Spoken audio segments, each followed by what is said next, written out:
Hello everyone, welcome to concept decoder. आप सभी का कॉन्सेप्ट डिकोडर पे स्वागत है। आई एम पीयूष प्रासर और हम पढ़ेंगे सर्वे। और सर्वे के अंदर जो आज की टॉपिक है वो तो आपने देखा होगा, हम पढ़ेंगे कर्व। ओके, जो कि ईएससी गेट एसएससी जेई तीनों तरह के एग्जामिनेशंस में इसके अंदर से क्वेश्चन पूछा जाता है। तो जो सबसे पहला टॉपिक है आपका, एक छोटी सी पार्ट है, वो देखेंगे हम टाइप्स ऑफ कर्व। कितने तरह के कर्व होते हैं, टाइप्स ऑफ कर्व।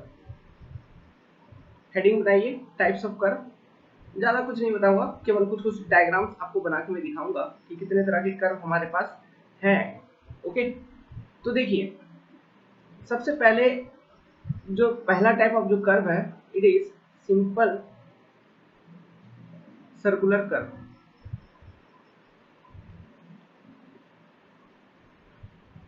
अब ये कैसा दिखता है? देखिए, एक सर्कुलर पार्ट में रहता है, ये इस तरह का एक सर्कल रहता है। ओके, एक सिंपल सर्कल जिसकी रेडियस, जिसकी कहीं ना कहीं सेंटर होगी, ठीक है। And let's suppose this is center of the curve।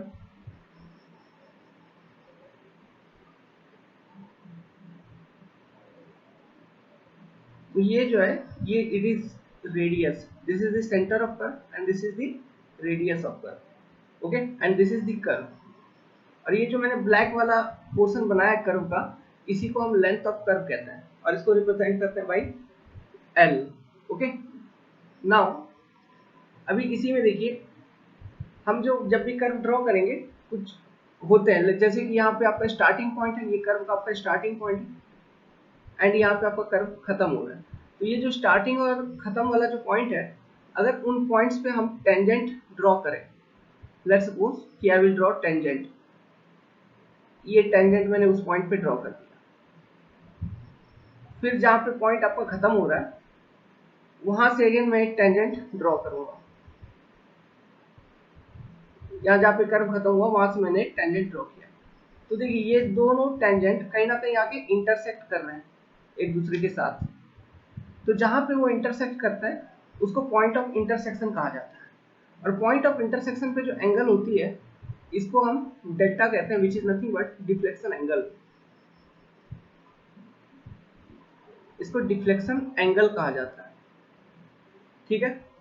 और एट सेंटर, ठीक है, ये जो कर्व के एंड से जो रेडियस वाले लाइन सबटेंडेड है, मतलब ये वाले लाइंस एट सेंटर, ये जो एंगल बनाती है, मतलब कौन सा एंगल, ये वाला angle, just a minute, this angle is also equal to the deflection angle of the curve। okay, now so अगर मैं यहाँ से बीचों बीच एक लाइन ड्रॉ कर दूं, ओके, मतलब इस कर्व को दो हिस्सों में अगर बाइसेक्ट कर दूं, तो आपका एंगल क्या क्या हो जाएगा, your this part will be delta by 2 and this part will be delta by 2। ठीक है, ये जब हम कर्व का डिटेल में एनालिसिस करेंगे ना, तो वहां पे हम इन सब चीजों का यूज करेंगे, इसलिए जस्ट बता रहे हैं। तो ये देखिए, सिंपल सर्कुलर कर्व है जिसकी कोई एक रेडियस है, ये है उसका सेंट्रल पॉइंट O। नाउ ये जो टेंजेंट है, लेट्स सपोज दिस इज, इसको पॉइंट ऑफ टेंजेंसी कहा जाता है एक्चुअली, जहां से आपका स्टार्ट हो रहा है। Okay, sorry, point of curve, इस वाले पॉइंट को लेट्स सपोज इसको मैं कहूंगा T1 और इस वाले पॉइंट को मैं कहता हूँ T2। ये जो पॉइंट T1 है, इसको पॉइंट ऑफ टेंजेंसी कहा जाता है, पॉइंट ऑफ टेंजेंसी। और ये जो पॉइंट T2 है, इसको पॉइंट ऑफ कर्व कहा जाता है, पॉइंट ऑफ कर्व। क्लियर है? ओके, और ये जो पॉइंट है, लेट्स सपोज इसको मैं रिप्रेजेंट करता हूँ बाई V, और इसको हम कहते हैं पॉइंट ऑफ इंटरसेक्शन। ये जो V पॉइंट है, इसको हम कहेंगे point of intersection. Intersection again, ये सब तो मैं आगे बताने वाला हूँ, लेकिन बता देता हूँ, ये जो T1V है, T1V जो टेंजेंट है, इसको हम कहते हैं बैकवर्ड टेंजेंट, या फिर okay, backward tangent, backward tangent. फिर ये जो आपका टेंजेंट है VT2, इसको हम कहेंगे फॉरवर्ड टेंजेंट।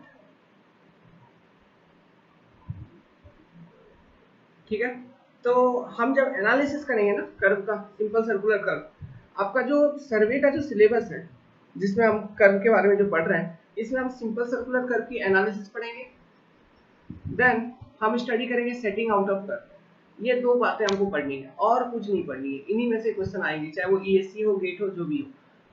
फिर और एक तरह का कर्व होता है जिसे हम कहते हैं ट्रांजिशन कर्व, ठीक है। तो ट्रांजिशन कर्व के अंदर हम और एक चीज पढ़ेंगे, शिफ्ट ऑफ ट्रांजिशन कर्व। वहां पे एक क्वेश्चन बारंबार ऑब्जेक्टिव के रूप में पूछी जाती है कि ट्रांजिशन कर्व में शिफ्ट कैसे निकालें, तो शिफ्ट क्या होती है और कैसे निकालें, ये चीज भी आपको समझा देंगे, ठीक है। बस इतना ही सिलेबस है, इससे बाहर कुछ नहीं पढ़ना है, तो जितना बताएंगे बस उतना ही पढ़िएगा। डायग्राम बना लीजिए। तो ये हो गया आपका पहला type of curve.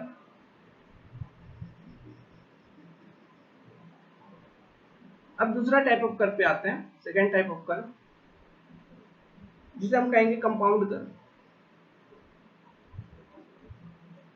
Compound curve, तो देखो जो फर्स्ट टाइप ऑफ कर्व मैंने बताया था सिंपल सर्कुलर कर्व, उसमें कोई एक रेडियस था, है ना।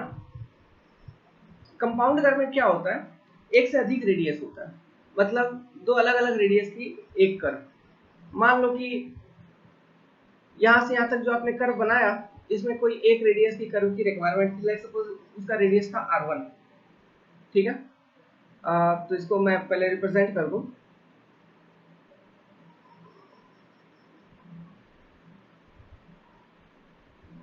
लेट्स सपोज ये जो कर्व आपने बनाया है, इसका सेंटर है यहाँ पर, और इसको हम कहेंगे O1, और इसकी रेडियस है R1, ठीक है। अब आपने क्या किया, इसमें और एक अलग रेडियस की कर्व को ऐड कर दिया, ऐसा कुछ। और ये जो कर्व है, ओके, तो ये मतलब ये ब्लैक वाला प्लस ये ग्रीन वाला, दोनों मिला के एक कर्व है, लेकिन ये ब्लैक वाले का रेडियस अलग है और ये ग्रीन वाले का रेडियस अलग होगा। तो ये देखो, ये थोड़ा बड़ा लग रहा है, मतलब वाइड लग रहा है, तो इसका सेंटर लेट्स सपोज यहाँ पर है, इसका सेंटर है O2, ओके। और इसकी जो रेडियस है, जस्ट ए मिनट, इसका सेंटर है O2 और इसकी जो रेडियस है, let's suppose this radius is your R2। तो दो अलग अलग रेडियस के अगर कर्व हम बनाएंगे तो उसे हम कहेंगे कंपाउंड कर्व। इस वाले कर्व में भी आपको पॉइंट ऑफ टेंडेंसी और पॉइंट ऑफ कर्व आपको देखने को मिलेगा। दिस वन, लेट्स सपोज यहां से आपने टेंजेंट ड्रॉ किया, फिर यहां से आपने टेंजेंट ड्रॉ किया, so this is again your deflection angle delta, है ना, यहाँ पर ये आ गई, ओके। तो this is your compound curve. तीसरा टाइप ऑफ जो कर्व है, डायग्राम बना लीजिए, रिवर्स कर्व।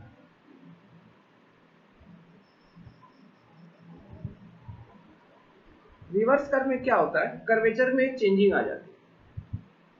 कर्वेचर में चेंज होने का क्या मतलब है, मान लो इस तरह से एक कर्व आया, फिर ऐसा आपने कर्व को ड्रॉ कर दिया, okay. So this is your reverse curve. So let's suppose कि ये कोई लाइन है जो कर्व का सेंटर बताएगा, central point,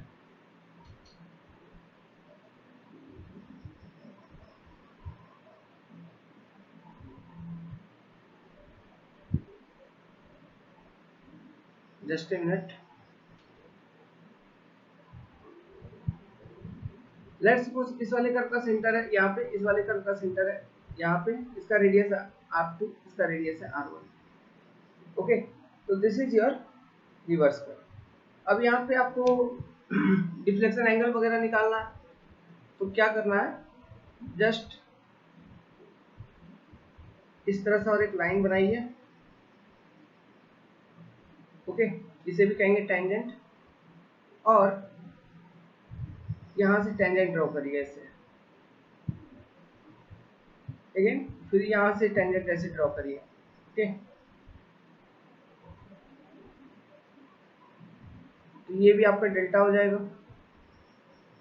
let's suppose this is your delta 2, this is your delta 1, ऐसे।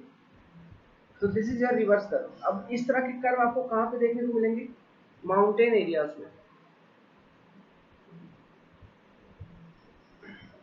ओके, पहाड़ों पर इस तरह के आपको कर्व, घुमावदार कर्व देखने को मिलेंगे। आप देखते होंगे पहाड़ों पर रास्ता ऐसे ऐसे होता है, तो ये सारे क्या है, रिवर्स कर्व, जहां पे चेंज इन कर्वेचर होता है। लिख लीजिए इस बात को भी, चेंज इन कर्वेचर। जो जो पॉइंट्स बता रहे हैं बस इतने ही आपको ध्यान रखना है।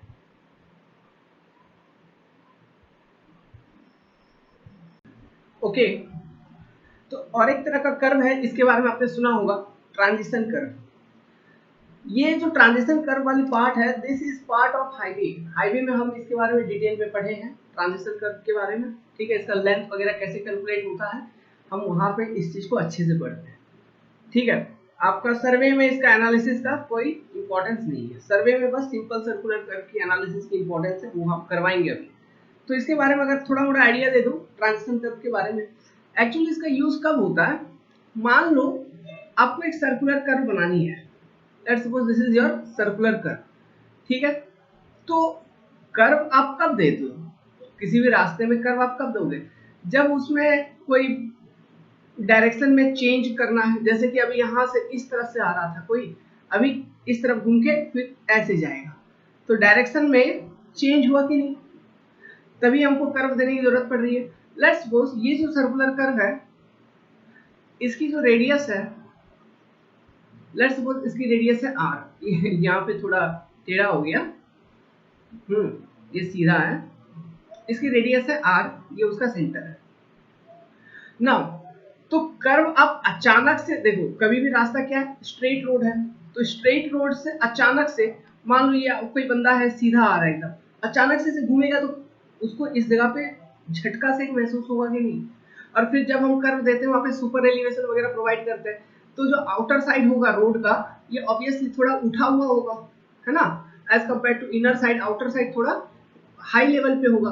तो ये मान लो ये कर्व पे रोड है, ये इस पर्टिकुलर सेक्शन एक्स पे मैं दिखा रहा हूँ, तो इसमें आउटर साइड पे सुपर एलिवेशन वगैरह प्रोवाइड करके रखा है ई आपने। अभी स्ट्रेट रोड है, ठीक है, स्ट्रेट रोड है, स्ट्रेट रोड में आपका सुपर एलिवेशन वगैरह नहीं है, तो स्ट्रेट रोड का दोनों साइड, ये वाला इनर साइड और आउटर साइड दोनों एक ही लेवल पे है। और स्ट्रेट रोड से अचानक से आप सर्कुलर कर्व पे डाल दोगे तो वहां पे सुपर एलिवेशन है, तो देखो मतलब लेवल डिफरेंस हो गया कि नहीं। ये मान लो स्ट्रेट रोड का ये लेवल है और सर्कुलर कर्व का लेवल जहां से कर्व शुरू होगा ये ऐसा, समझ रहे हो, ये मतलब इस तरह से। तो अभी कोई भी व्हीकल आएगा तो वो इस पे चढ़ेगा क्या, उसका टायर इससे टकरा जाएगा, है ना, तो झटका सा महसूस होगा, फिर उस पे चढ़ेगा, समझ रहे हो। तो ये सब चीजें ना हो इसलिए हम क्या करते हैं, सुपर एलिवेशन कह रहे हैं, ट्रांजिशन कर्व का यूज करते हैं, ठीक है। जब भी आपका स्ट्रेट पाथ से आपका एक सर्कुलर पाथ में आपका कन्वर्ट होगा डायरेक्शन, तो आप ट्रांजिशन कर्व का यूज करोगे। तो ट्रांजिशन कर्व क्या है, एक ऐसा कर्व जिसका रेडियस, मान लो यहां से ट्रांजिशन कर्व शुरू हो रहा है, तो कर्व शुरू हुआ स्ट्रेट, यहाँ तक स्ट्रेट रोड था, स्ट्रेट रोड से यहाँ से आपने ट्रांजिशन कर्व शुरू कर दिया, धीरे धीरे धीरे धीरे इसी में आप सुपर एलिवेशन वगैरह प्रोवाइड करते चलोगे, फिर धीरे धीरे धीरे धीरे ये इधर आप जोड़ दोगे। This length is transition curve. Transition curve, transition शब्द का मतलब होता है बदलाव, तो मतलब बदलाव हो रहा है, ये समझिए आप। जैसे कि स्ट्रेट रोड से आपका सर्कुलर पाथ में आपका बदलाव हो रहा है, तो ट्रांजिशन फेज में है। इसी दौरान आपने सुपर एलिवेशन सब कुछ प्रोवाइड कर दिया, तो वो स्मूथली, ठीक है, आपका व्हीकल का इधर मूवमेंट होगा। ओके, फिर जब आपका व्हीकल एकदम सर्कुलर पाथ पे आएगा तो उसको अचानक से कोई झटका वटका ये नहीं लगेगा। सेंट्रीफ्यूगल एक्सेलरेशन जो होती है उसको ग्रेजुअली इंट्रोड्यूस करता है ट्रांजिशन कर्व। ये सारे ऑब्जेक्टिव पॉइंट्स पूछे जाते हैं आपके एग्जाम में, ठीक है। प्लस ट्रांजिशन कर्व वो कर्व है, देखो इस पॉइंट पे जब वो ट्रांजिशन कर्व सर्कुलर कर्व से टच हो रही है, तो इस पॉइंट पे जो उसका रेडियस है, उसका रेडियस r है ट्रांजिशन कर्व का, ठीक है। और जब स्ट्रेट पाथ पे है तो यहाँ पे उसका रेडियस है r इक्वल टू इंफिनिटी। तो r equal to infinity, transition curve का रेडियस कहाँ से कहाँ तक हो रहा है, क्या हो रहा है, इसका रेडियस में क्या किस तरह का परिवर्तन हो रहा है, डिक्रीज हो रहा है। इंफिनिटी मतलब बड़ा हो गया, इंफिनिटी से उसका रेडियस कम होते होते जो रेडियस ऑफ सर्कुलर कर्व है उस चीज को अचीव कर रहा है ना। तो उसी दौरान जो भी है एक्स्ट्रा वाइडनिंग, सुपर एलिवेशन, सब कुछ हम उस कर्व में प्रोवाइड कर देते हैं, ग्रेजुअली इंट्रोड्यूस करवा देते हैं। समझ में आई? तो ये है आपका ट्रांजिशन कर्व, और इस चीज को हमने डिटेल में पढ़ना है हाईवे इंजीनियरिंग में। ये ज्योमेट्रिक डिजाइन ऑफ हाईवे की एक पार्ट है, ठीक है, ट्रांजिशन कर्व। इस पर हमने वीडियो बना के डाला भी होगा। ओके, तो this is your transition curve. Concept समझ गए, ज्यादा कुछ जानकारी प्राप्त करने की जरूरत नहीं है, बस जानिए कि एक तरह का कर्व होता है ट्रांजिशन कर्व। इसका यूज क्या है, स्ट्रेट टू सर्कुलर पाथ में अगर रोड का डायरेक्शन चेंज हो रहा है तो उस दौरान सब कुछ जो भी चीजें हैं, जैसे कि सेंट्रीफ्यूगल एक्सट्रूडेशन हो गया, फिर आपका एक्स्ट्रा वाइडनिंग हो गया, सुपर एलिवेशन हो गया, इन सब चीजों को ग्रेजुअली इंट्रोड्यूस करने के लिए हम ट्रांजिशन कर्व का मदद लेते हैं। समझ में आई बात? ओके, अब चलिए, अब इन सब चीजों को हमने स्टडी कर ली। अब अपना जो सर्वे का जो पार्ट है इस पर आ जाते हैं और एनालिसिस अपना शुरू करते हैं कर्व के ऊपर। सिंपल सर्कुलर कर्व, तो हेडिंग बना लो सिंपल कर्व या फिर सिंपल सर्कुलर कर्व का एनालिसिस। तो सिंपल कर्व, तो इसका डायग्राम आप अच्छे से बनाना सीखना, ठीक है, ये इंपॉर्टेंट है। तो लेट्स सपोज कि ये एक सिंपल कर्व है, ये इसका स्टार्टिंग का पॉइंट है, ठीक है, ये इधर ये कर्व एंड हो रहा है, मतलब जो सर्कुलर पाथ है ये यहाँ पे यहाँ से यहाँ तक में एंड हो रही है। नाउ लेट्स सपोज कि इस कर्व की जो सेंटर है वो यहाँ पर है, इस सेंटर को मैं रिप्रेजेंट करता हूँ बाई O, ठीक है, और इसका जो रेडियस है it is R। This is what, radius of curve, radius of curve, ठीक है। डायग्राम को अच्छे से बनाइएगा। अभी देखिए, जब भी हम कर्व ड्रॉ करते हैं तो हम कुछ टेंजेंट्स वगैरह लेते हैं, तो मैं क्या करूंगा, ये जो पॉइंट है, ठीक है, लेट्स सपोज इस पॉइंट को मैं कह देता हूँ T1 पॉइंट, और ये वाला जो पॉइंट है एंड वाला, इसको मैं कह देता हूँ T2। तो हम एक टेंजेंट T1 पॉइंट पे लेंगे, एक टेंजेंट T2 पॉइंट पे लेंगे, ठीक है। तो लेट्स सपोज मैंने T1 पॉइंट पे मैंने एक टेंजेंट लिया, तो ये इस तरह से ये टेंजेंट गई, ठीक है। जस्ट ए मिनट, थोड़ा इरेज कर दूं, T1 को अलग लिख देता हूं अच्छे से ताकि आपको दिखे। ये आपका T1 पॉइंट है, तो मैंने क्या किया, T1 पॉइंट पे एक टेंजेंट लिया, उसी तरह से मैं T2 पॉइंट पे एक टेंजेंट लूंगा,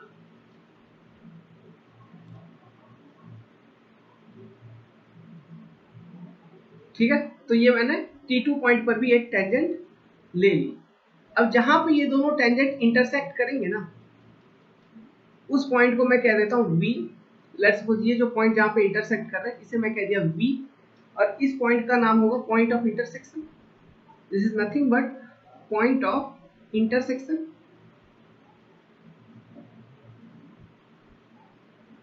ठीक है। और जहां पे ये दोनों टेंजेंट इंटरसेक्ट करते हैं, अच्छा V ठीक से लिख देता हूं अलग कलर से कोई, ताकि आपको दिखे। This is your V। अच्छा, यहाँ पे लिख नहीं सकते क्योंकि यहाँ पे और कुछ बनेगा, बाहर में ही लिखता हूँ V, समझ में आ जाएगा। दिस इज योर V, आप ये अच्छे से लिखना। जहां पे ये दोनों टेंजेंट इंटरसेक्ट करते हैं एक दूसरे से, वो हो गया पॉइंट ऑफ इंटरसेक्शन, ठीक है। एंड दिस एंगल, इसको मैं कह देता हूं delta, and this is your deflection angle, deflection angle, okay. Now अब आप एक काम करिए, इसको आप बाइसेक्ट कर दो बीचों बीच,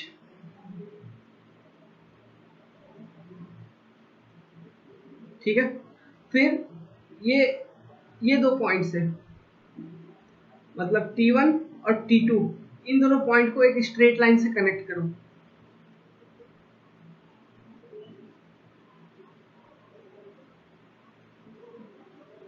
ठीक है। वेल देखिए, तो अब देखिए, ये एंगल यदि डेल्टा है तो ये एंगल भी डेल्टा होगा, ये कंप्लीट एंगल भी डेल्टा होगा। तो अगर ये कंप्लीट एंगल डेल्टा है तो ये एंगल क्या होगा, डेल्टा बाई 2 होगा, और ये एंगल क्या होगा, अगेन डेल्टा बाई 2 होगा, ठीक है। साफ साफ लिखिए, this angle will also delta by 2। Now तो ये एंगल भी डेल्टा होगी, कौन सी, देखिए ये वाला टेंजेंट और इसके बीच में, this angle will be also delta. तो अगर ये डेल्टा होगी तो ये हमने जो बाइसेक्ट किया है ये एंगल, ये क्या होगा, डेल्टा बाई 2 होगा। सिमिलरली यहां से यहां तक आधा, this will again also delta by 2। उसी तरह से ये एंगल क्या होगा, डेल्टा बाई 2, फिर ये आधा, it will B delta by 2। समझ में आया कहाँ कहाँ डेल्टा बाई 2 एंगल हो रहे, क्या हो रहा है, ठीक है। लेट्स सपोज मैं यहाँ पे बना दूं,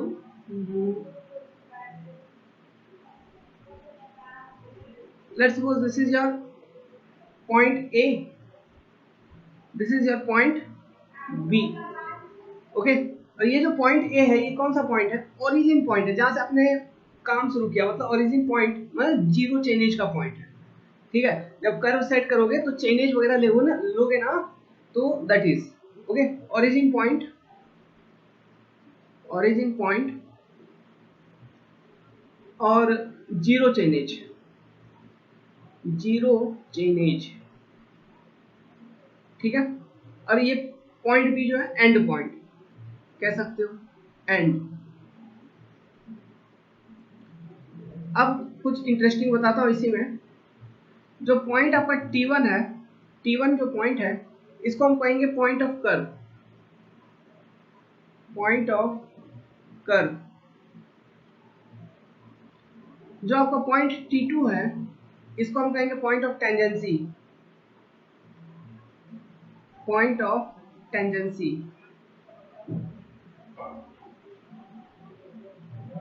ठीक है। तो यहां तक क्लियर है, T1 क्या है, T2 कौन सा पॉइंट है, A और B क्या है, क्लियर है। नाउ ये वाला जो आपने बीच में ये वर्टिकल लाइन ड्रॉ किया, ये जहां पे इंटरसेक्ट करता है दिस पॉइंट, लेट्स सपोज इसको मैं कहता हूं पॉइंट C, और इसको जो मैं कहूंगा यहाँ पे, इसको मैं कहूंगा पॉइंट D, ठीक है। इसका नाम दे दिया मैंने D, इस वाले पॉइंट का, इसका नाम दे दिया मैंने पॉइंट C।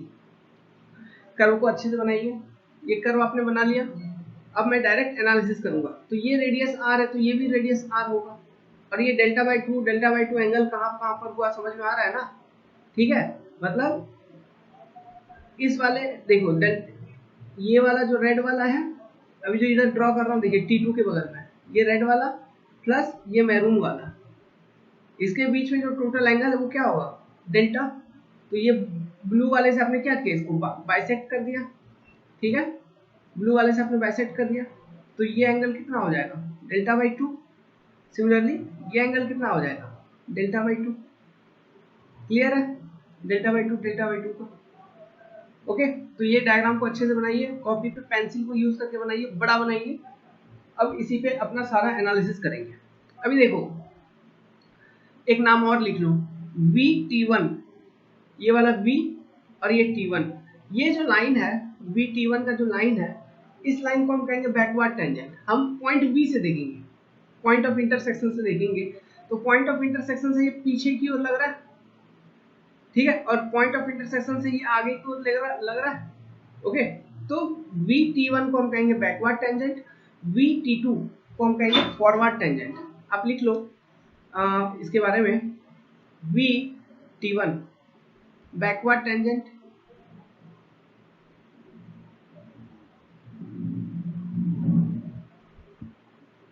फिर लिख लो VT2, इसको लिख लो फॉरवर्ड टेंजेंट।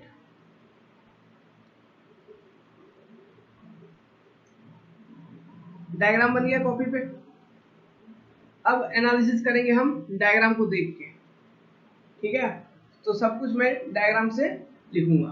तो हम सबसे पहले ये लेंथ निकालेंगे, इसमें जो डिफरेंट एलिमेंट्स होंगे, जैसे कि हम निकालेंगे लेंथ ऑफ टेंजेंट, निकालेंगे लेंथ ऑफ कर्व, निकालेंगे मिड ऑर्डिनेट, निकालेंगे, ठीक है। आप अच्छे से डायग्राम को बनाइए, जो नाम हमने लिखा है यहाँ पे, जो अल्फाबेट से हमने जिस पॉइंट को रिप्रेजेंट किया है, आप भी सेम अल्फाबेट से सेम पॉइंट्स को रिप्रेजेंट करिए, चेंज मत करिएगा, क्योंकि मैं फॉर्मूला इसी डायग्राम के बेसिस पे आपको दूंगा, ठीक है। वेल तो चलिए, तो सबसे पहले देखते हैं पॉइंट 1, आपका length of tangent, length of tangent,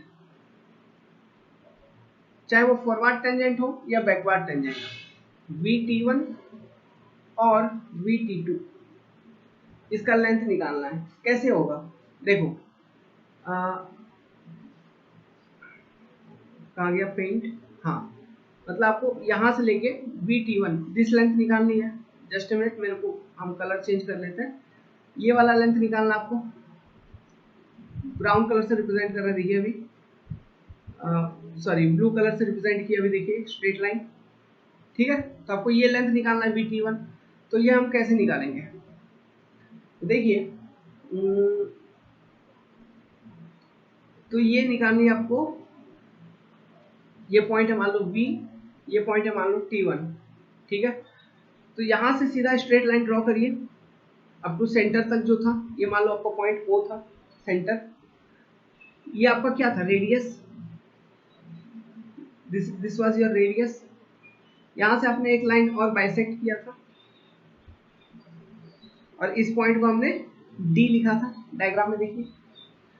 तो ये एंगल कितना होगा, Δ/2। Similarly this angle will be Δ/2, okay, समझ रहे हो। अब देखो, तो यहाँ पे एक ट्रायंगल टाइप का बन गया। अब ट्रायंगल देखो, ट्रायंगल T1V और D, T1V और D एक ट्रायंगल बन गया। तो इस ट्रायंगल को यूज करके मैं क्या लिख सकता हूँ, यहां से मैं लिख सकता हूँ, देखो, तो यहाँ पे मैं बता सकता हूँ T1D बराबर क्या होगा, T1D बराबर होगा आपका R sin Δ/2। ये मैं कहां से लिख दिया, ये लिख दिया मैं TDO, ये जो ट्रायंगल आपका है T1D और O, ये जो मैं रेड लाइन से भी मार्किंग कर रहा हूं, इस ट्रायंगल को देखते हुए मैं T1D का जो लेंथ है ये मैं निकाल सकता हूं, कितना, R sin Δ/2, ठीक है। और DO ये क्या होगा, R cos Δ/2 होगा, समझ रहे आप। उसी तरह से मैं T1D को लिख सकता हूँ R sin Δ/2, ठीक है। तो फिर अब इस ट्रायंगल से देखो, कौन सा ट्रायंगल से, ट्रायंगल T1VD, आपको क्या निकालनी है, आपको लेंथ निकालनी है T1V का, ओके। तो मैं यहां लिख सकता हूं cos Δ/2, मतलब cos थीटा इक्वल टू क्या होगा, B upon H, okay, B upon H। तो यहाँ पे H क्या है, H आपका है T1V, this is your H, this is your perpendicular and this is your base. तो cos Δ/2 will be B upon H, means T1D upon T1V, समझ रहे हैं। सो यहां से मैं T1V को निकाल सकता हूं, या फिर VT1 equal to T1D upon cos Δ/2। तो VT1 इक्वल टू क्या हो जाएगा, T1D का वैल्यू कितना है, R sin Δ/2 अपॉन cos Δ/2। तो sin theta upon cos theta equal to tan theta, तो it will be R tan Δ/2। So this is the length of backward tangent which is equal to length of forward tangent, समझ गया। तो VT1 equal to VT2। Second, तो ये आपने length of tangent निकाल लिया, forward backward. Second, length of curve, length of curve.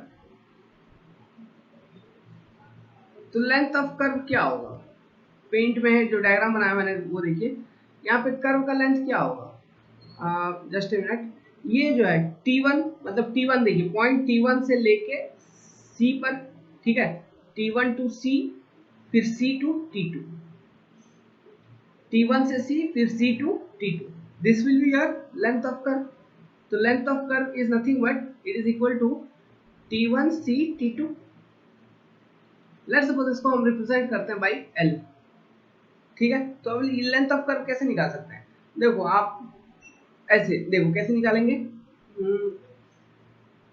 ये आपका क्या है, T1 C T2, ये आपका एक सर्कल का पार्ट है ना, क्योंकि कर्व है ना, सिंपल कर्व है, सर्कुलर कर्व है, तो एक सर्कल का पार्ट है, तो this was your angle, deflection angle delta, and this is your radius R, this is your again radius R. ऐसा ही था। Let's suppose this length is, जो कर्व का लेंथ है T1 C T2, इसको मैंने क्या बोला, दिस लेंथ इज L, ये लेंथ कितना L, okay.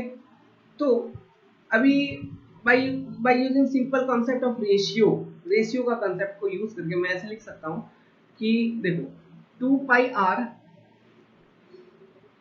Okay, this circumference of complete circle divided by length, angle कितना होगा कंप्लीट सर्कल का 360 degree, which is equal to, अब ये जो कर्व वाली पार्ट है इसका लेंथ कितना है, इसका लेंथ है L, इसका एंगल कितना, ये सब टेंड कर रहा है डेल्टा,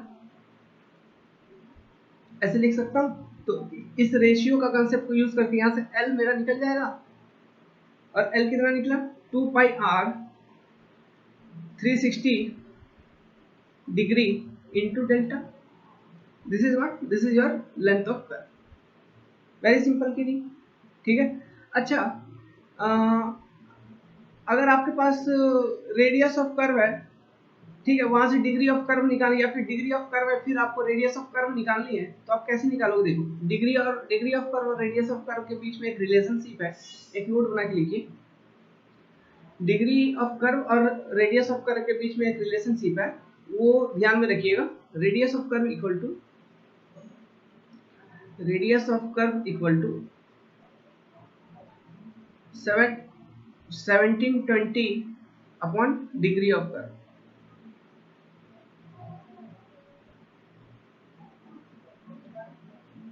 इस वाले पॉइंट से भी, इस वाले फॉर्मूला से भी कभी कभी कुछ क्वेश्चन एसएससी जेईई वगैरह में टिक लग जाएंगे, इस फॉर्मूला को ध्यान रखिएगा।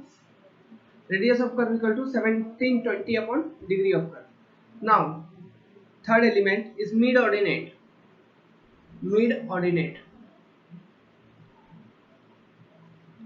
मिड ऑर्डिनेट हम किसको कहते हैं, CD को, ठीक है। डायग्राम में देखिए, CD को हम कहेंगे मिड ऑर्डिनेट। तो CD इक्वल टू कितना होगा, CD इक्वल टू हम लिख सकते हैं, देखो R लिख सकते हैं, R माइनस R क्यों लिख सकते हैं, देखिए मतलब यहाँ से देखो आपको क्या निकालना है, CD निकालना है, मतलब ये C और ये D, दिस वन अभी जो रेड मार्किंग किया CD, ये निकालना है। तो देखो सेंटर से ओरिजिन से O से C तक ये जो स्ट्रेट लाइन है, जो अभी रेड से कंप्लीट मार्क कर रहा हूँ, ये भी तो रेडियस है, ठीक है। तो CD निकालने के लिए मैं क्या करूंगा, OC माइनस OD कर दूं तो मेरा CD निकल जाएगा। OC माइनस OD, ध्यान से देखो, OC माइनस OD कर दूं तो CD निकल जाएगा, है ना। तो OC इक्वल टू R और OD इक्वल टू कितना होगा, OD इक्वल टू देखो R cos थीटा बाई 2 होगा क्या, ठीक है। तो CD इक्वल टू लिख देता हूँ OC माइनस OD करेंगे तो OC इक्वल टू मेरा है कितना R, और OD मेरा कितना है R cos थीटा बाई 2 हो जाएगा, ठीक है। तो यहां से आप क्या लिख सकते हो, R 1 minus cos theta by 2 लिख सकते हो। So this is what, this is your mid ordinate. Exam में आता है कभी कभी निकालने के लिए, ठीक है। अब next fourth element, apex distance.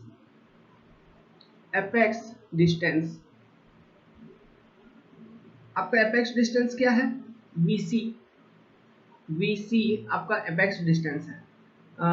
चलो मैं कौन सा येलो कलर लेता हूँ, ठीक है।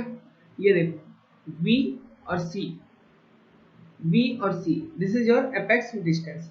तो ये apex distance VC equal to कैसे निकालेंगे, इसका सिंपल फॉर्मूला ध्यान रखिएगा। VC इक्वल टू ये हो जाएगा R sec delta by 2 minus 1, ठीक है। This is your apex distance, R sec delta by 2 minus 1।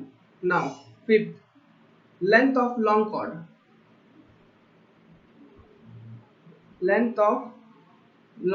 Cord.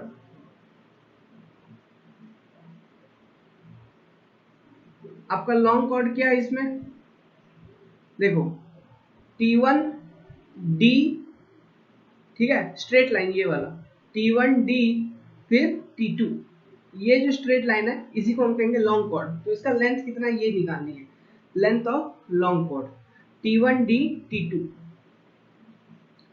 T1 D T2। तो ये क्या होगा, it is nothing but it is equal to simply 2 into T1D। अब T1D आपने निकाल रखा है कि नहीं, T1D कितना निकाला था, r sine delta by 2। Okay, तो लेंथ ऑफ लॉन्ग कॉर्ड कितना होगा, 2r साइन डेल्टा बाई 2। तो T1D T2 equal to 2r sine delta by 2।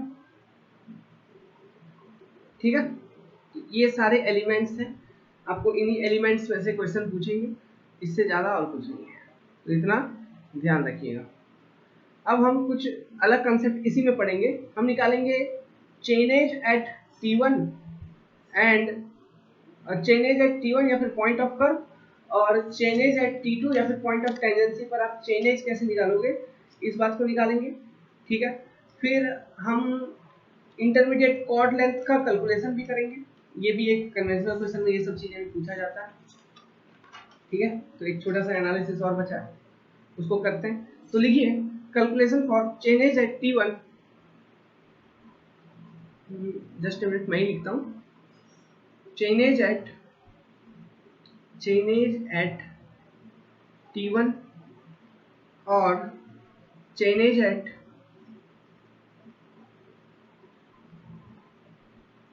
Point of curve, ये कैसे निकालोगे, चेनेज एट T1 और chainage at point of curve कैसे निकालोगे। देखो आपका ये इंटरसेक्शन है, पॉइंट बी इंटरसेक्शन है। ठीक है, आपको अगर इंटरसेक्शन का चेनेज पता है तो इंटरसेक्शन का चेनेज से आप क्या कर दोगे, लेंथ ऑफ बैकवर्ड टेंजेंट को माइनस कर दोगे तो पॉइंट T1 पे पहुंच जाओगे। ठीक है, फिर यहाँ से आपका कर्व शुरू हो रहा है ऐसे, फिर ये ऐसे, तो ये आपका पॉइंट उधर, इधर क्या हो गया, this will be your point T2। ठीक है, तो आपको चेनेज ऑफ T1 निकालनी है, तो अगर मेरे को चेनेज ऑफ B पता है, क्वेश्चन में दिया रहेगा आपको। ठीक है, क्वेश्चन में आपको दिया रहेगा, आपको परेशान नहीं होना। तो चेनेज ऑफ B दिया होगा, चेनेज ऑफ B से मैं लेंथ ऑफ बैकवर्ड टेंजेंट अगर मैं कर दूंगा तो मुझे क्या पता चल जाएगा, चेनेज ऑफ T1 मेरे को पता चल जाएगा। अभी मेरे को चेनेज ऑफ T2 निकालना है, तो चेनेज ऑफ T1 मेरे को पता है, उसमें से मैं लेंथ ऑफ कर्व को ऐड कर दूंगा, ये जो कर्व है इसका लेंथ को ऐड कर दूंगा, लेट्स सपोज ये L है, तो मुझे क्या निकल जाएगा, चेनेज ऑफ T2। समझ में आया। ठीक है, तो लिखिए चेनेज ऑफ T1 और point of curve equal to chainage at B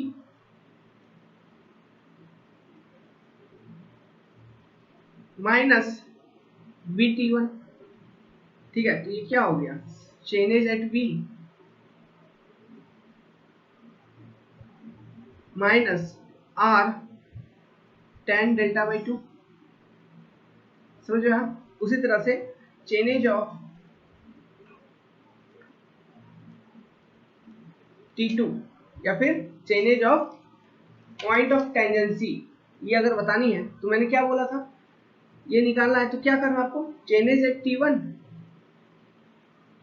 chainage at T1, इसमें मैं क्या कर दूंगा, लेंथ ऑफ कर्व को ऐड कर दूंगा, लेंथ ऑफ कर्व को ऐड कर दूंगा, तो मेरा फॉर्मूला क्या बन जाएगा,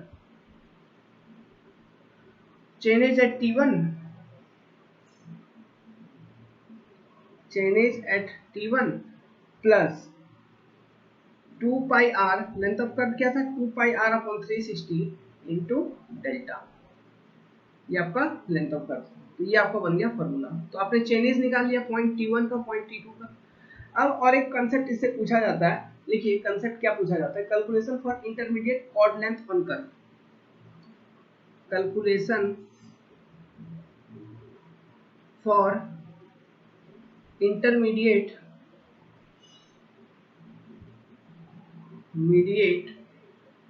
कॉर्ड लेंथ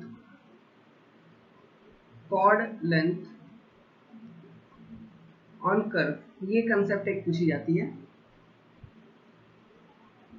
चलिए इसे समझते हैं। तो इस टॉपिक को समझिएगा, calculation for intermediate chord length on curve. ठीक है, ये क्या है देखिए, देखो हमने स्टार्टिंग और एंड पॉइंट बताया था कर्व का। लेट्स सपोज ये आपका कर्व है, ये क्या आपका, ये कर्व है। ठीक है, फिर मैंने एक अभी कर्व यहीं से मैं शुरू थोड़ी ना करूंगा, उसका मेजरमेंट मैं कहीं स्टार्टिंग पॉइंट ए मैंने एक दिया था, ठीक है, फिर एक पॉइंट दिया था मैंने बी, ठीक है, तो ये ओरिजिन और ये एंड, पॉइंट ए क्या है ओरिजिन, पॉइंट बी क्या है एंड वाला पॉइंट। फिर हम क्या लेते थे, आपका T1 T2 हमने दिया था आपको, okay, point of curve and point of tangency T1 T2। तो जैसे कि अगर मैं यहां से एक लाइन ड्रॉ करूं टेंजेंट, ये आपका एक टेंजेंट हो गया, फिर ये आपका एक टेंजेंट हो गया, तो this is your T1 point and this is your T2 point, okay, and this is your delta वेल्टा डिफ्लेक्शन एंगल वगैरह। तो यहां तक आपको पता था, ओके। तो अब जो हम यहाँ पे इंटरमीडिएट कॉर्ड लेंथ की मेजरमेंट करेंगे वो हम पॉइंट T1 से लेके पॉइंट T2 तक अलोंग कर्व हम मेजरमेंट लेंगे, ठीक है। तो देखो आप क्या कर रहे हो, आपके पास एक चेन है, एक पर्टिकुलर लेंथ की आपके पास चेन है, 30 मीटर 20 मीटर जो भी उसका लेंथ है, वो एक लेंथ का आपके पास चेन है। तो पॉइंट ए से आपने मेजरमेंट शुरू किया, एक चेन लेंथ मेजर किया, दूसरा चेन लेंथ मेजर किया, तीसरा चेन लेंथ मेजर किया, इस तरह से मेजर करते करते आ रहा है, ठीक है। फिर आप कर्व में पहुंच गए, ओके, अलोंग कर्व पहुंच गए। फिर लेट्स सपोज जो लास्ट चेन लेंथ यहाँ पे मेजर किया था, फिर ये चेन लेंथ यहाँ हो गया ऐसे, ठीक है। तो ये होगा एक पहला chord, this is your first chord, okay, इसको हम कहेंगे फर्स्ट कॉर्ड लेंथ, ये वाला T1 से लेके ये जो आप यहाँ छोटा वाला मेजर करोगे। फिर यहाँ से ये मान लो ये फर्स्ट कॉर्ड है, फर्स्ट कॉर्ड, फिर यहाँ से देखो यहाँ पे ये तो कर्व है ना आपका, इस तरह से कर्व है, लेकिन आप जब चेन को पुट करोगे तो वो आप सीधे पुट करोगे इस तरह से, ठीक है। तो चेन का लेंथ है मान लो 20 मीटर 30 मीटर जो भी लेंथ है वो लेंथ है। तो हम ये एजम्पशन यहाँ पे लेंगे कि फॉर वन चेन लेंथ, मतलब एक चेन लेंथ के लिए 20 मीटर या 30 मीटर जितने भी लेंथ की चेन है, for one chain length the chord length is approximately equal to arc length, मतलब ये कर्व का ये आर्क है, ठीक है। तो आर्क का जो लेंथ है let's suppose it is L dash, ठीक है, और ये जो चेन लेंथ है जो आप स्ट्रेट पुट करोगे ये let's suppose it is L, तो for one chain length the arc length is equal to one chain length, हम ये एज्यूम करेंगे, this is my assumption in this analysis, ठीक है। तो यहाँ पे देखिए आप मेजर करके आ रहे थे, let's suppose this is your first chord length, फिर यहाँ से अपने चेन को पुट किया ऐसे, this is your second chord, फिर चेन ऐसे पुट किया, this is your third chord, फिर चेन पुट किया फोर्थ कॉर्ड, फिर ऐसे फिफ्थ कॉर्ड, फिर ऐसे लास्ट कॉर्ड, ओके। तो this is your first chord and this is your last chord, okay, ये दो। तो फर्स्ट और लास्ट कॉर्ड जो है ये कोई जरूरी नहीं है कि this is of complete one chain length, क्यों, क्योंकि आप पहले कहीं से मेजरमेंट करते हुए आ रहे हो, जैसे कि पॉइंट ए से यहां से एक चेन मेजर किया या दो, ये तीसरा, ठीक है, तीसरा मेजर किया, फिर चौथा जो मेजर किया ये T1 पॉइंट को क्रॉस करके यहां तक आ गया लेट्स सपोज। तो T1 से लेके यहां तक, मतलब जो पॉइंट अभी मार्क कराओ ब्लैक से, देखिए T1 से लेके यहां तक, this will be your first chord length. तो ये कोई जरूरी नहीं है ना कि ये कंप्लीट वन चेन लेंथ है, क्योंकि वन चेन लेंथ तो यहां से यहां तक है कंप्लीट, ओके। तो T1 से लेके यहां तक फर्स्ट कॉर्ड लेंथ होगा, उसी तरह से आप इधर से मेजरमेंट करते हुए जा रहे हो, फिर ये सारे फिर कंप्लीट है, यहां से लेके यहां तक वन चेन लेंथ है, फिर यहां से लेके यहां तक again this is also one chain length, यहां से यहां तक वन चेन लेंथ, यहां से यहां तक वन चेन लेंथ, फिर लास्ट वाला लेट्स सपोज आपने चेन बिछाया तो यहां से यहां तक आ गया लास्ट चेन, तो आपका जो कॉर्ड लेंथ होगा, लास्ट वाला कॉर्ड का जो लेंथ होगा वो कहां से कहां तक है, ये जो ब्लू वाला पॉइंट मार्क किया वहां से लेके T2 पॉइंट तक, this is your last chord length, है ना। तो it is also not complete one chain length, it is not necessary that it will be complete one chain length, okay, this is your last chord length,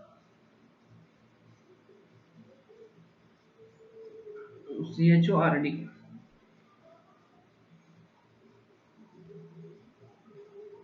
ठीक है, this is your last chord. तो exam में क्या क्या question यहाँ इस concept से पूछता है, सुनिए मैं आपको बताता हूँ। आप इसको लिख लो, ये डायग्राम बना लो, ठीक है, इसी तरह से डायग्राम बना लीजिए आप, ये डायग्राम समझ में आया, ठीक है, ये डायग्राम बनाइए, एग्जाम में क्वेश्चन जो इस टॉपिक से पूछा जाता है वो ये पूछेगा, सबसे पहले आप ये निकालिए total number of chord, total number of chord, total number of chord. जैसे कि यहाँ पे अगर मैं समझाऊं आपको तो कितने कॉर्ड हैं, ये पहला, ये दूसरा, ये तीसरा, ये चौथा, ये पांचवा, ये छठा। टोटल यहाँ पर इस पर्टिकुलर डायग्राम में आपको 6 कॉर्ड दिख रहे हैं, ये चीज आपसे पूछेगा। फिर दूसरा क्वेश्चन ये पूछता है फर्स्ट कॉर्ड और लास्ट कॉर्ड का लेंथ कितना है, length of first and last chord. ये आपका सेकेंड क्वेश्चन हो गया। बस यही 2 क्वेश्चन इससे पूछता है, ठीक है, क्योंकि बाकी जितने भी कॉर्ड होंगे वो सारे के लेंथ कितना होंगे, 1 चेन लेंथ के बराबर, जो आपका चेन का लेंथ है उसके लेंथ के बराबर होगा। और लास्ट और फर्स्ट कॉर्ड का लेंथ जो है वो कितना आएगा हम देखेंगे, कैसे कैलकुलेट किया जाएगा उसको हम देखेंगे, ठीक है। तो ये डायग्राम को बना लीजिए। चलिए आगे एक एजम्पशन लिखिए। एजम्पशन, इस एनालिसिस में एजम्पशन क्या है, वो ये है कि कॉर्ड लेंथ, अगर पीछे बैकग्राउंड में कुछ भजन कीर्तन की आवाज आ रही होगी तो थोड़ा इग्नोर करिएगा, क्योंकि हमारा जो घर है एक्चुअली वो देवी मंदिर के पास ही है। तो यहाँ पे अभी दुर्गा पूजा का समय चल रहा है, तो सब गांव में है हम, तो गांव के पूरा मंडली बैठ जाता है भजन कीर्तन करने के लिए, ओके। सो इसलिए थोड़ा इग्नोर करिएगा। तो एजम्पशन क्या है, chord length is approximately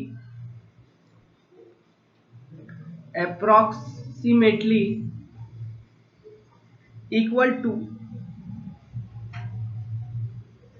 to arc length for one chain or less than that।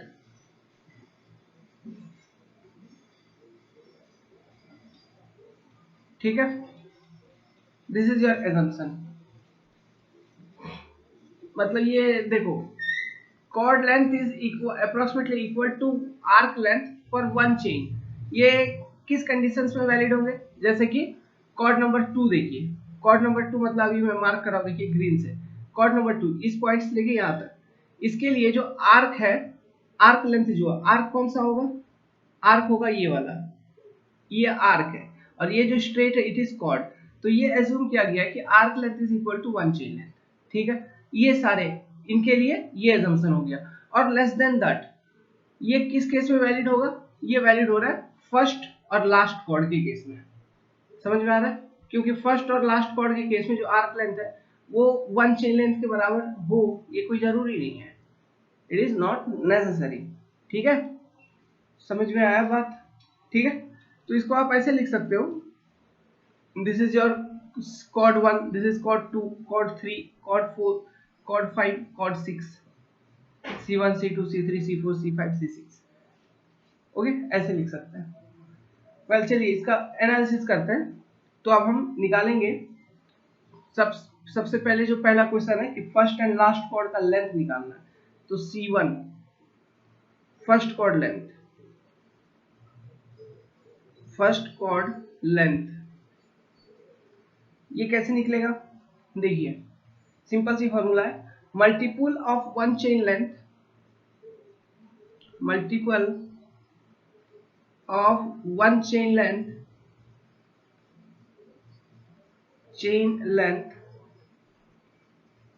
just greater than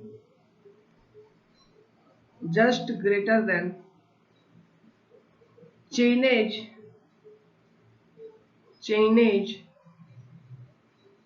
at T1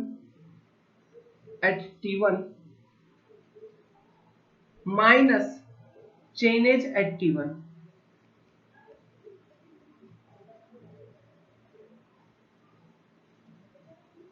ठीक है, तो देखो ये क्या है, मतलब multiple of one chain length just greater than chainage at T1 minus chainage at T1। Let's suppose example अगर मैं समझाऊं, लेट्स सपोज कि आपका जो चेन है वो 20 मीटर की है, चेन कितने मीटर की है? 20 मीटर की चेन है। और आपका चेनेज है मतलब T1, हम फर्स्ट कॉर्ड लेंथ निकाल रहे हैं, तो फर्स्ट कॉर्ड लेंथ कैसे आएगा? देखो ये आपका एक पॉइंट है A, फिर ये आपका पॉइंट है यहाँ से T1 वाला, फिर यहाँ से आपका कर्व ऐसे शुरू हो रहा है। ओके, तो आपने इधर से कहीं से मेजरमेंट करते हुए आ रहा है, ये T1 पॉइंट है। लेट्स सपोज T1 पॉइंट का जो चेनेज है it is 95 metre, it is 95 metre.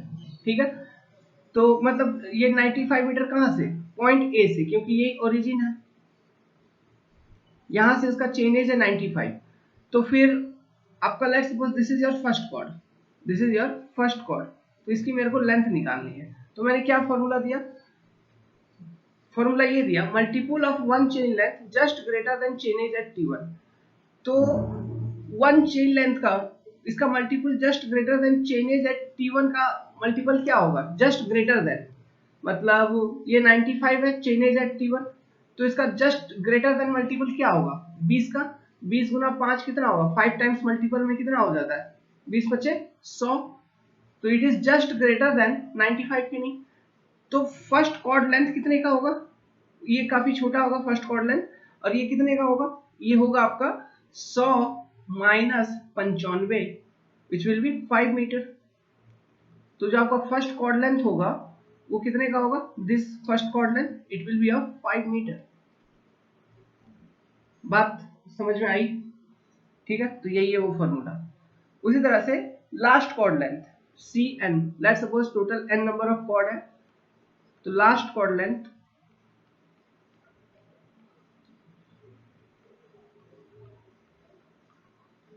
Equal to क्या होगा? उसी तरह से लास्ट कॉर्ड लेंथ बराबर chainage at T2, chainage at T2 minus multiple of chain length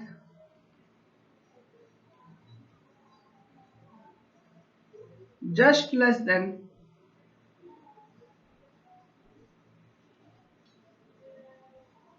chainage at T2। जैसा पहला वाला किया उसी तरह से लास्ट वाला किया, चेनेज ऑफ T2। ठीक है,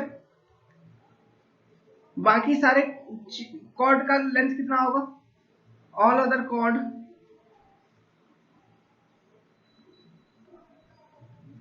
ऑल अदर कॉर्ड मतलब C2, C1 तो हो गया, C2, C3, C4 dot dot dot up to Cn-1 will be equal to one chain length।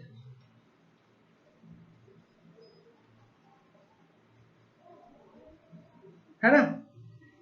तो ये हो गया आपका कॉर्ड लेंथ निकालने का कंसेप्ट। दूसरा जो क्वेश्चन इसमें है, total number of chord, total number of chord. तो टोटल नंबर ऑफ कॉर्ड हम कैसे निकालेंगे? देखो एक काम करो, सबसे पहले जो पहला कॉर्ड है और लास्ट वाला कॉर्ड उसको भूल जाओ। ठीक है, तो हम क्या करेंगे टोटल नंबर ऑफ कॉर्ड निकालने के लिए? लेंथ ऑफ कर्व, जो भी कर्व का लेंथ है, लेंथ ऑफ कर्व से हम घटा देंगे माइनस पहला कॉर्ड लेंथ, फिर घटा देंगे लास्ट वाला कॉर्ड लेंथ, उसको डिवाइड कर देंगे हम वन चेन लेंथ से।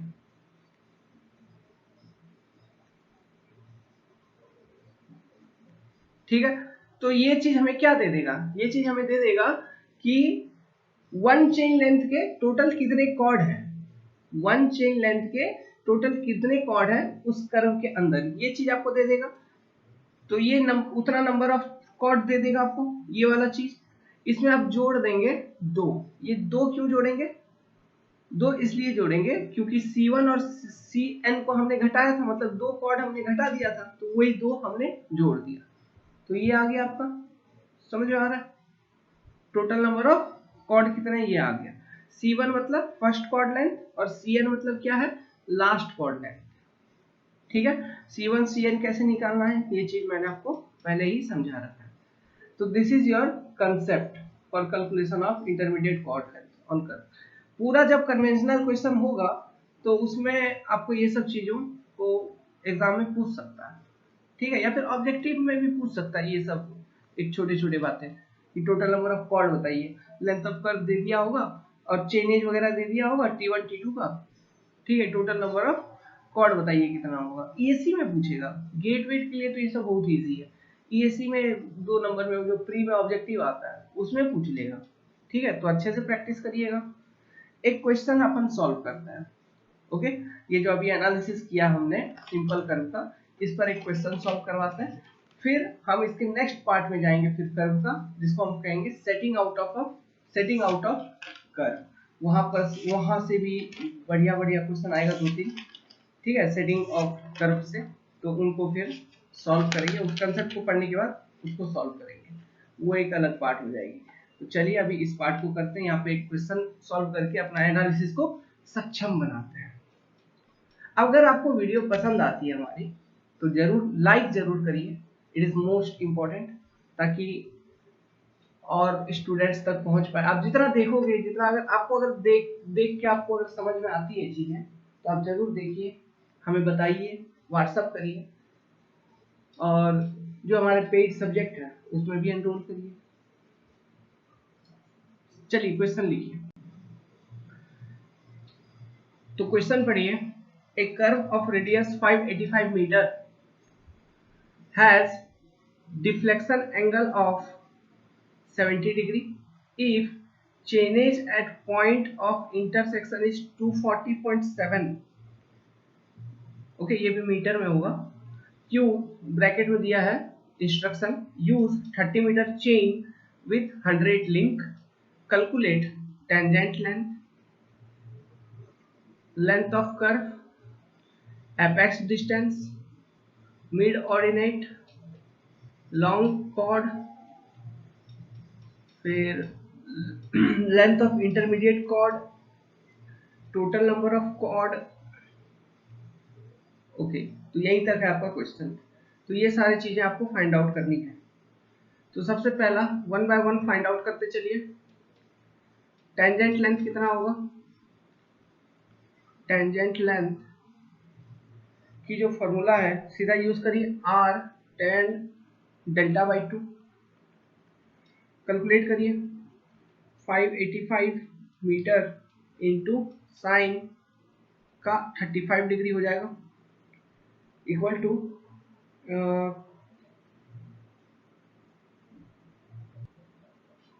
सॉरी 10 का 35 डिग्री होगा, तो ये कैलकुलेट करोगे तो ये आपका निकल जाएगा 409.62 metre. Second, length of curve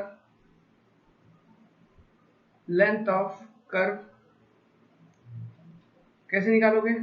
2 pi r upon 360 into delta, 2 pi into 585, 360 into 70,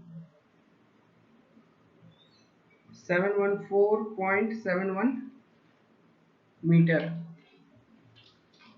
apex distance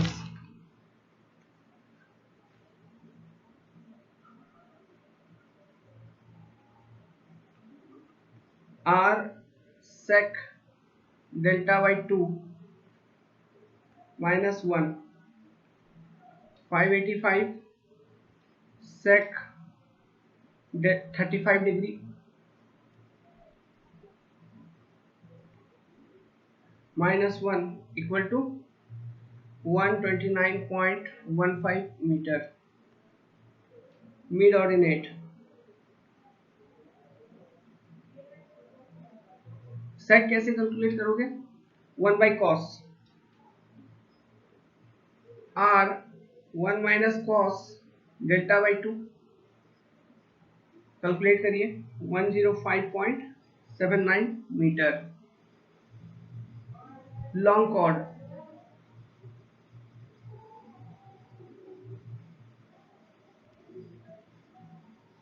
2 times r sine delta by 2, तो 2 into R sine delta by 2 calculate करिए, ये कितना होगा? ये होगा आपका 335.54, 671.08 मीटर।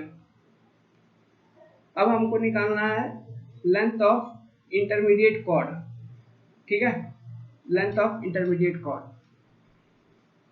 लॉन्ग कॉर्ड निकाल लिया, अब length of intermediate chord, length of intermediate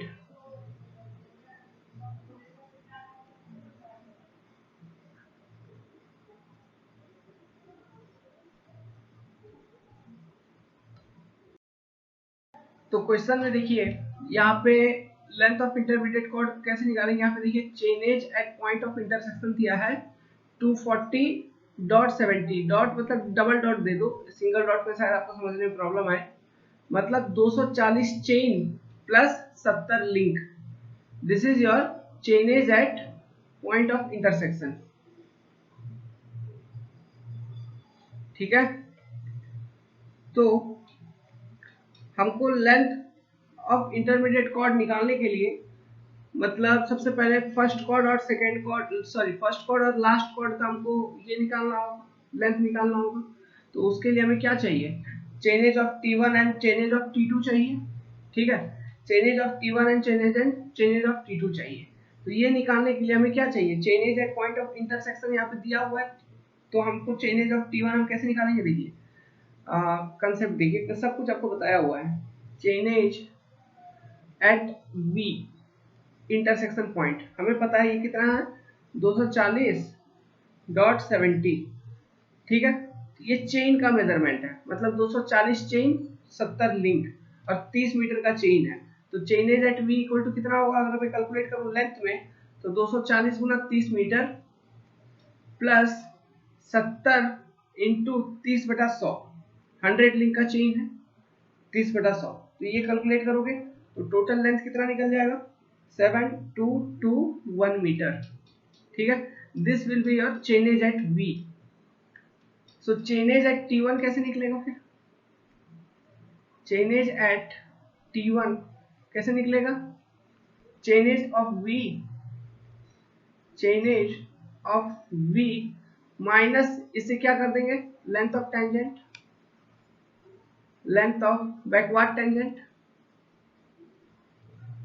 okay. तो यहाँ पे बैकवर्ड टेंजेंट और फॉरवर्ड टेंजेंट दोनों का लेंथ सेम है, ठीक है। तो हमने लेंथ ऑफ टेंजेंट निकाल लिया था, तो 7221 माइनस लेंथ ऑफ टेंजेंट कितना था r tan theta delta by 2 से निकाला था ना 409.62, तो ये आ जाएगा आपका 6811.38 मीटर। तो ये निकल गया आपका चेनेज एट T1। उसी तरह से चेनेज एट T2 निकालना है, कैसे निकालोगे, chainage at T2 equal to chainage at T1 plus length of curve, chainage at T1 plus length of curve कर देंगे, लेंथ ऑफ कर्व, तो चेनेज ऑफ T2 निकल जाएगा। तो ये दोनों चीज हमने निकाल रखा है 6811.38 प्लस 714.712, तो 7526.092 मीटर निकल रहा है ऐसा कुछ। तो ये निकल गया आपका चेनेज एट T2। तो आपको अभी क्या है, चेनेज एट T1 पता है, चेनेज एट T2 पता है, तो क्या अब मैं कंसेप्ट को यूज करके फर्स्ट कॉर्ड लेंथ निकालूं, पहले फर्स्ट कॉर्ड लेंथ मतलब C1 कैसे निकलेगा, C1 का जो फॉर्मूला मैंने दिया था, C1 equal to multiple of 30 just greater than, क्या लिखेंगे, multiple of 30 just greater then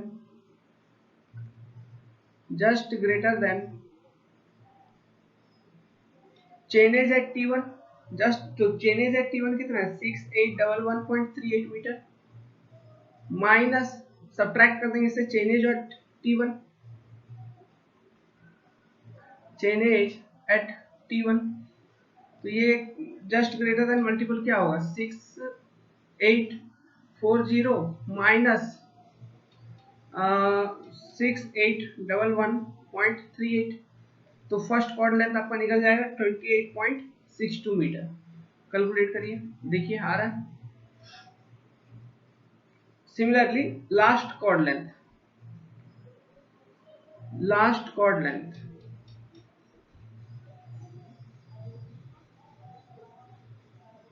C N, तो ये कैसे निकलेगा? C N equal to chainage at T2,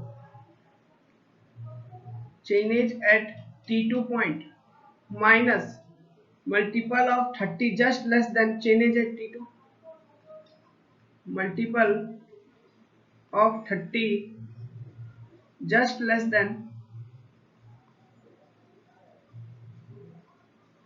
change at T2,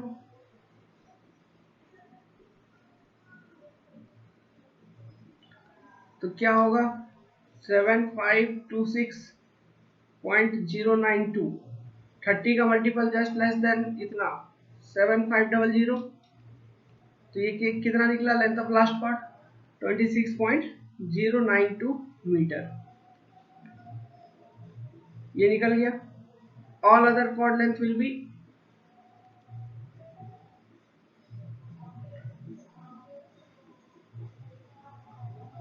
equal to 30 metre, तो लेंथ ऑफ इंटरमीडिएट कॉर्ड आपने निकाल लिया। Total number of chord last point, total number of chord, ये कैसे निकलेगा? Length of curve n equal to length of curve L minus C1 upon C1 minus CN upon length of chain, मतलब 30 यहाँ पे है, प्लस 2 कर देंगे तो टोटल नंबर ऑफ कॉर्ड निकल जाएगा। ये फॉर्मूला बन गया मेरा 714.712 minus 28.62 minus 26.092 divided by 30 plus 2। देखिए कैलकुलेट करिए, 24 आ रहा है क्या? अप्रोक्सीमेटली 24 के करीब करीब होगा। 24 ले लेना है, होल नंबर में लेना है, राउंड फिगर करके लेना है, ठीक है। तो this is your total number of chord. समझ में आया आपको? बात क्लियर है? तो ये थी फर्स्ट पार्ट कर्व का, सिंपल कर्व का एनालिसिस। गेट के लिए, अगर आप गेट के लिए केवल प्रिपेयर कर रहे हो तो इतना भी अगर पढ़ के जाओगे तो काफी है। कभी कभी गलती से अगर क्वेश्चन को बहुत टफ बनाना होता है गेट वालों को, तो सेटिंग आउट ऑफ कर्व से एक छोटा सा कंसेप्ट पूछ लेता है, ठीक है। ओके, वो ऑफसेट का लेंथ वगैरह पूछ लेता है, तो उस चीज को हम बताएंगे नेक्स्ट पार्ट में। और खास करके उसमें दो तरह का मेथड है जो बहुत काफी इंपॉर्टेंट मेथड है, offset from chord produced method, और दूसरा मेथड है रनकाइंड मेथड, या फिर डिफ्लेक्शन एंगल मेथड, या फिर टेंजेंशियल एंगल मेथड। ये दो मेथड हैं सेटिंग आउट ऑफ कर्व के। इन दो मेथड को हम डिटेल में देखेंगे, ओके, इसका नेक्स्ट पार्ट में। अगर आपको वीडियो पसंद आई, लाइक बटन नीचे ही होगा, दबा दीजिएगा। और हाँ, आप हमारे व्हाट्सएप ग्रुप से जुड़िए। हमारा नंबर है 7008420353। एग्जाम के लिए बस पढ़ो, जो लक्ष्य आपने साधा है कि मेरे को ये एग्जाम निकालनी है तो निकालनी है, बस पढ़ते रहिए दिन भर, कुछ नहीं करना है। एग्जाम हो जाएगा, उसके बाद जितना नाटक करना है करिए, पूरा लाइफ को नौटंकी बना के रख दो, लेकिन एग्जाम तक मस्ती से पढ़ो। एग्जाम एक बार निकल जाएगा बाबू, जीवन आप ही का अच्छा होगा, ठीक है। Good luck, best of luck.